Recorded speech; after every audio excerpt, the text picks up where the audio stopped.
Good afternoon, church family. Happy Wednesday, and welcome to this week's edition of This Past Sunday. Now, this week we're having VBS here at the church, and I would just ask that if you still have your prayer frog, hopefully you found one of those around the church, and if you still do have it, please continue to pray for all of the volunteers and for all of our wonderful students who've been attending and continue to talk, teach, and learn about Jesus at our VBS program. It's been a great week this far, and we have 2 nights left. So please keep us in prayer. While VBS is a ton of fun, it's so exciting, it's also quite a few late nights in a row. And I would ask that you just pray for our amazing volunteers, that they be filled with the energy needed to finish strong in these last 2 nights. Now, as for Sunday morning, this past Sunday, we celebrated Father's Day.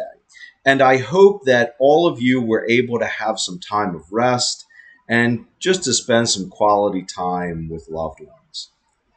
If you missed the service, we were in the book of 1 Samuel, and we were looking at Samuel's predecessor, Eli. We saw how Eli made quite a few mistakes related to his children, raising them, particularly with his sons. I mean, not to sugarcoat it, just the complete truth is that Eli absolutely failed to exercise any form of discipline with his children. They were openly sinning against the people and against God. But instead of reining them in any meaningful way, Eli allows them to continue in their role serving as priests. And the Bible even tells us he's participating in that sin. He just couldn't get over calling out his loved ones for doing something wrong. As a result, God not only removed Eli from the priesthood, but also all of his descendants.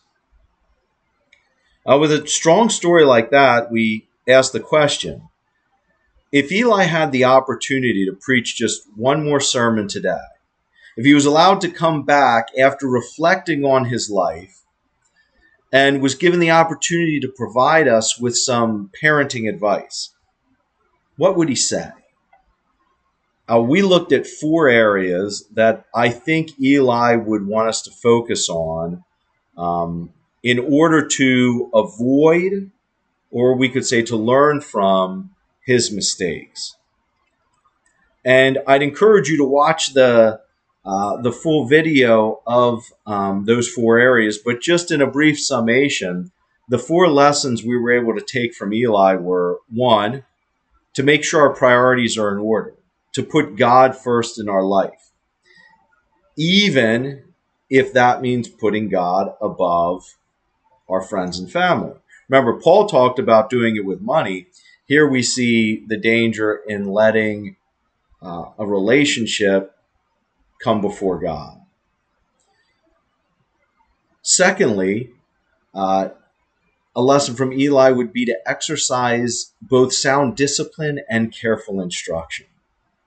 We saw Eli failed to do it completely, but discipline just for discipline's sake is not that effective either. We saw the importance of careful instruction in how we discipline, to focus on the training aspect and avoiding problems before they come into existence. Third, even though Eli would not have been familiar with Jesus, if he could go back knowing what had taken place in between his time on earth and now, I believe that Eli would tell us, teach your kids about Jesus. And we saw Eli had asked the question, who could possibly intercede if someone sins against God? He didn't know the answer, but Jesus provided it. And lastly, the 4th item would be that the earlier we can start, the better. Don't put off to tomorrow what can be done today. Now, I truly believe that if we work to put these 4 items into practice in our everyday lives, that it will not only benefit ourselves, but it'll also benefit our families. So next Sunday, we shift our focus more to the kiddos. This being VBS week, I think we'll plan on spending our time in Matthew 19, verses 13 to 15. And this story is also shared in Mark 10, 13 to 16, and in Luke 18, verses 15 to 17. So feel free to read all 3 accounts. Again, Matthew 19, verses 13 to 15, Mark 10, verses 13 to 16, and Luke 18, verses 15 to 17.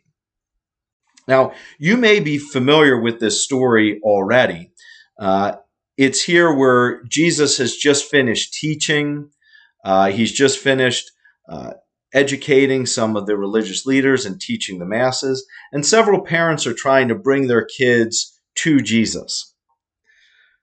The disciples then step in and try to stop these parents and kids from bothering Jesus. As you read these passages, I'd ask you to do a couple things. One, ask, why do the disciples elect to react the way that they do? What is the motivation behind their actions? Is there a misunderstanding that they have that's causing them to be in error? Then, look at the manner in which Jesus exercises correction and instruction.